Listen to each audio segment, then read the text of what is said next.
عنكم الرجس أهل البيت ويطهركم تطهيرا۔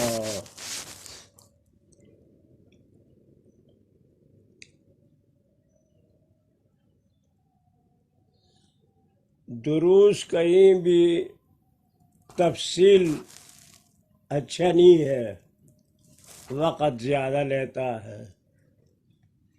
ہمیشہ اہم نکات سمجھنے کی کوشش کرو، بنیادی نکات۔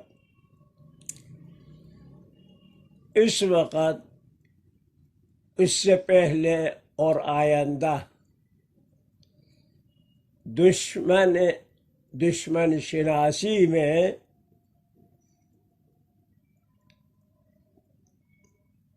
دشمن انسانیت کل انسان سے دشمنی کرنے والا وہ کون ہے؟ وہ دشمن قرآن ہے۔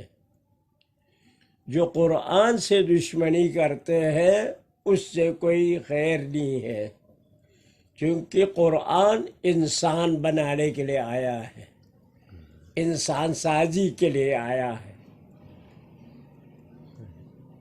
سمجھ میں آیا؟ دشمن قرآن کا 3 دور ہے۔ ایک دور جس وقت قرآن نازل ہوئی تو اس وقت کے مشرکین مزاحمت پر آ گیا، انہوں نے بہت سی باتیں کی ہیں، وہ بیہودہ تھی۔ آج بھی اغلا اس کو اچھا نہیں سمجھتا، غلط سمجھتے ہیں۔ وہ غلط اعتراض کرتے تھے قرآن پہ، جو خود پہچان لیا، پتہ چلا انہیں، وہ چھوڑ دیا۔ دوسرا دشمن اس وقت کے عالم یہودی مسیحی ہے، جن کو مستشرقین کہتا ہے، مستغربین کہتا ہے۔ اور آج کل یہ مذاہب جو ہے بار بار مسلمانوں کا دشمن مستشرقین ہے، مغرب والے ہیں، یہ کہتا ہے۔ یہ دوسرا دور ہے، یہ سلسلہ ہے، اس میں کوئی شک نہیں۔ ان سے پہلے سے زیادہ یہ لوگ ہیں، جو ان سے زیادہ خطرناک، جو سب سے بڑا دشمن وہ چل رہا ہے اور آسانی سے لوگوں کو گمراہ کر رہے ہیں، آسانی سے قرآن سے الگ کر رہا ہے، زبان نفاق سے قرآن یوں کر کے ٹپا لگاتا ہے، دفعات لگاتا ہے اس پر، اس کو ادھر رکھو، اس کو آگے نہیں کرو۔ وہ باطنیہ ہے۔ باطنیہ سب سے پہلا وہ فرقہ ہے جو محمد اور قرآن کے خلاف وجود میں آئی ہے، اور اس کے ہم نے نام رکھا ہے، اس کے پھیلنے والے کو بناتہا کہا۔ یہ اللہ کا توفیق تھے، میں اس مصیبت میں اس فرقے سے آشنا ہوا۔ ہر حال باطنیہ جو ہے، آپ کو قرآن کو تعظیم کرتے ہوئے مردوں پر تلاوت کرتے، فاتحہ پڑھتے نظر آئیں گے، 4 قل پڑھتے۔ ان سے زیادہ نہ مشرکین سابق ہے نہ مستشرقین لائق ہے، باطنیہ ہے۔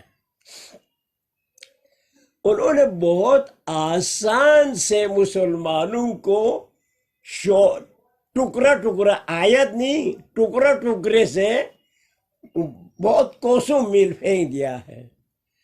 مثلا آیے مباہلہ، آیے مودت، آیت نہیں وہ۔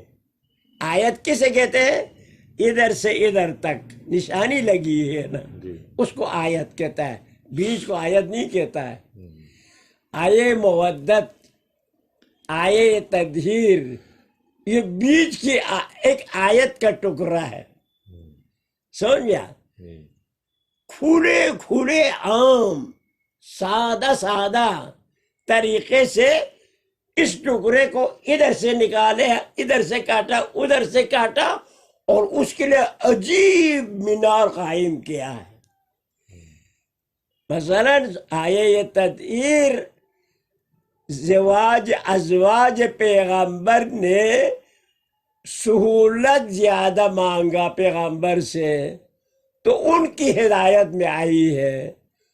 انہیں تمہیں یہ نہیں کرنا چاہیے، یہ نہیں کرنا چاہیے، یہ نہیں کرنا چاہیے، تم یہ کرو یہ کرو.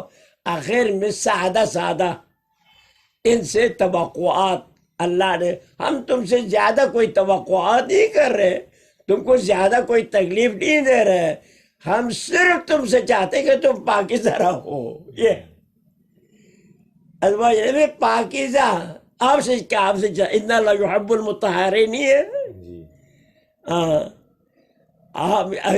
اللہ طہارت پہ رہنے والے کو پسند کرتا ہے، ان سے یحب المطہرین یہ ہے. تو طہارت جو ہے یعنی ہم تم سے طہارت مانگتے اور کچھ نہیں ہے.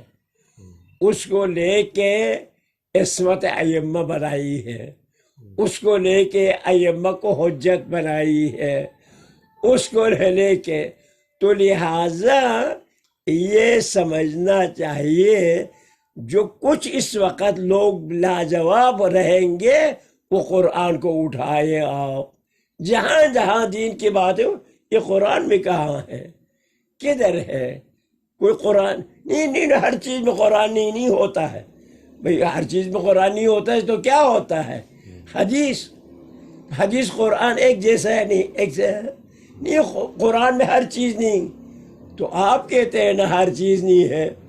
اللہ تو فرمایا فی تبیان کل شیء، اس میں ہر چیز کا بیان ہے. اللہ فرماتے ہیں لا رطب ولا یابس، خشک و تر نہیں، اس کا حکم اس قرآن میں موجود ہے. وَفَصَّلْنَاهُ تَفْصِيلًا، ہم نے اس کو تفصیل بیان کیا ہے. کتاب احکمت آیات، پہلے آیا محکم تھا پھر اس کو تفصیل دیا ہے. فی تفصیل کل شیء، ہر چیز کی تفصیل ہے. غیر ذی عوج، چند آیت یاد رکھو نا قرآن میں اس کو یوں کہا ہے، آپ یوں کہتے ہیں، یہ تو ہمیں نہیں قرآن پہ، یہی کافی ہے. سمجھا؟ ہر جگہ قرآن کو اٹھائے.